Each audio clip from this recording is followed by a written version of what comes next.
बिलावल भुट्टो और मौलाना फजलुर रहमान के दरमियान मुलाकात खत्म हो गई है। फजलुर रहमान दोबारा पीटीआई वफ्द से मुलाकात करेंगे। बिलावल भुट्टो मौलाना फजलुर रहमान की रिहाइशगाह से रवाना हो गए हैं। अपडेट करें आपको इस हवाले से। बिलावल भुट्टो और मौलाना फजलुर रहमान के दरमियान मुलाकात खत्म हो गई है। फजलुर रहमान दोबारा पीटीआई वफ्द से मुलाकात करेंगे। बिलावल भुट्टो मौलाना फजलुर रहमान की रिहाइशगाह से रवाना हो गए हैं। इस वक्त आम खबर से आपको आगाह कर रहे हैं। बिलावल भुट्टो और मौलाना फजलुर रहमान के दरमियान मुलाकात का सिलसिला अब खत्म हो गया है। फजलुर रहमान दोबारा पीटीआई वफ्द से मुलाकात करेंगे। बिलावल भुट्टो मौलाना फजलुर रहमान की रिहाइशगाह से रवाना हो गए हैं। इस हवाले से मजीद जाने दें नुमाइंदा बोलिए मोहम्मद अली जा से। जी मोहम्मद अली जा, आगाह कीजिएगा। बिलावल भुट्टो मौलाना फजलुर रहमान की रिहाइशगाह से रवाना हो गए, क्या डिटेल्स आ रही हैं? देखें, अब से कुछ ही देर कबल मौलाना फजलुर रहमान की रिहाइशगाह पर चेयरमैन पीपल्स पार्टी बिलावल भुट्टो जरदारी पहुंचे थे और बिलावल भुट्टो जरदारी और मौलाना के दरमियान एक मुख्तसर मुलाकात हुई है।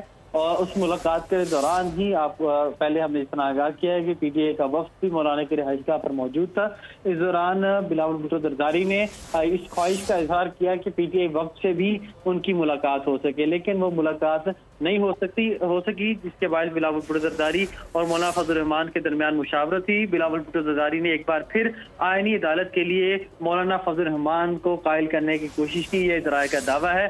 बाद ये मुलाकात खत्म हुई तो बिलावल भुट्टो जरदारी वहां से हैदराबाद के लिए रवाना हो गए हैं। जी मोहम्मद अली जा तफसीलन आगाह कर रहे थे, आपका शुक्रिया।